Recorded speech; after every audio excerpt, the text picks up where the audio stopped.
Hi friends, இன்றைக்கி எப்போதும் போல் நேரமாக எழுந்திரிச்சு ஒரு 3 மணிக்கெலாம் எழுந்திரிச்சிங்க. ஏன்னா இன்றைக்கி லட்சுமி குபேர பூஜை பண்ணலான்னு நான் இருக்கேன். என்னோடய முறையில் நான் பண்ணுறேன். என்னால் முடிஞ்ச அளவுக்கு எல்லாருமே பண்ணுங்கள், நல்லது தான் அது.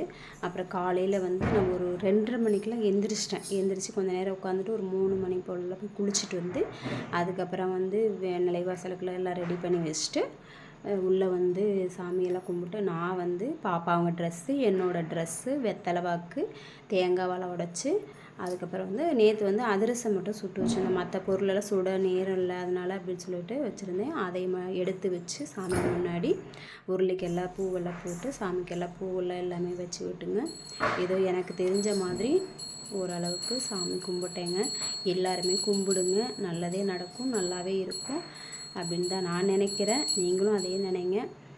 அதுக்கப்புறம் பார்த்திங்கன்னா சரி அப்படின்னு சொல்லிட்டு அப்படியே கொஞ்சம் நேரம் எனக்கு இன்றைக்கி வேலை இருந்திருந்தால் கூட, ஏன்னா வேலை செய்ய முடியாது, வேலை முடிஞ்சில நீ ஒரு வாரத்துக்கு ரெஸ்ட்டு தான். வேலை இருந்தால் கூட கொஞ்சம் தடவை ஒரு மாதிரி தூக்கம் வர மாதிரி தான் இருந்துச்சு. சரி அடுத்தடுத்த வேலையை நம்ம செய்யலாம் அப்படின்னு சொல்லிட்டு வீட்டு வேலையெல்லாம் தான் சரி பார்க்கலான்னு தான் ரெடி பண்ணிகிட்டு இருந்தேன்.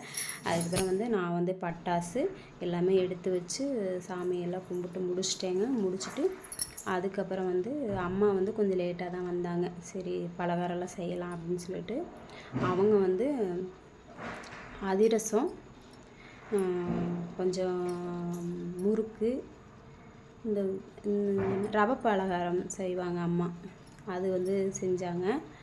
அப்புறம் நீ முறுக்கெல்லாம் கொஞ்சம் நேரம் ஆகுங்க, சரி டைம் எடுத்து செஞ்சுக்கலாம் அப்படின்னு சொல்லிட்டு அப்படி தான் செய்யலான்ட்டு இருந்தோம். அதுபோல் பாப்பா அவங்களாம் ஆல்ரெடி ஒரு ரவுண்டு போய் பட்டாசெல்லாம் வெடிச்சிட்டு வந்துட்டாங்க குளிக்காமலே. நான் பட்டை கிட்டெல்லாம் போட்டு உட்காந்துட்டேன் 3 மணிக்கே.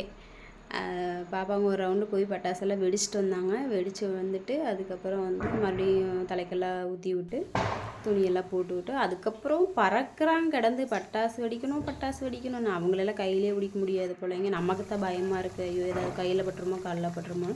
அவங்களெல்லாம் தைரியமாக தான் இருக்காங்க. தலையை விரித்து போட்டு எல்லாம் பட்டாசு வெடிக்க ரெடி பண்ணிட்டாங்க. அப்புறம் மேக்கப்பெல்லாம் பண்ணி விட்டு அக்கா வீட்டுக்கு தாட்டி விட்டாச்சுங்க. எல்லோரும் சேஃபாக இருங்க. பாய்.